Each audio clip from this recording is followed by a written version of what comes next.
Leron-leron sinta, may magandang balita. Ang isang Jason sa ay nahuli na siya dahil sa kaso niya na pagpapakalat ng fake news ni Duling. Ayun, nabalda na kawawang Jason sa dahil ang kaso niya ay not available. Matuluyan na siya. Duling ka na nga, kriminal ka pa, fake news ka na kulto, ngayon ay balda na. Kayo na DDS na mahilig sa fake news, good luck sa inyo, mag-ingat lang kayo.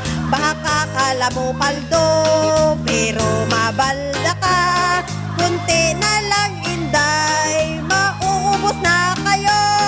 Kunti na lang inday, mauubos na kayo.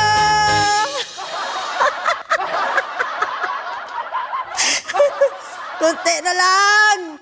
Sige, fake news pa more.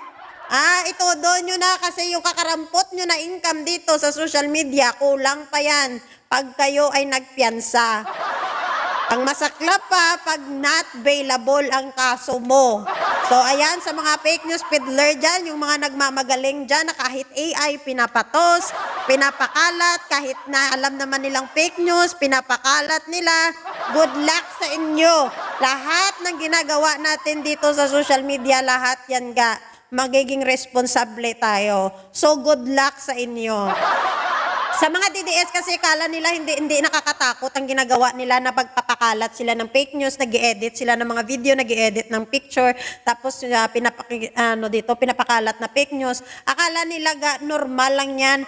Antayin mo lang na makita iyang post mo na yan kasi pagbabayaran mo din yan. Not today, but someday sisingilin ka ng pinanggagawa mo Alam mong mali ang ginagawa mo, alam mong mali ang news mo, alam mong mali ang pinopost mo, pero pinopost mo pa rin, so good luck. Huwag kang mag-alala kung ngayon happy-happy ka pa, paldo-paldo ka pa, may income ka, may nauuto ka, lahat yan may kabayaran. Kukulangin pa ang income mo dito kay Meta pag once ikaw nasampahan ng kaso sa kaka-fake news mo.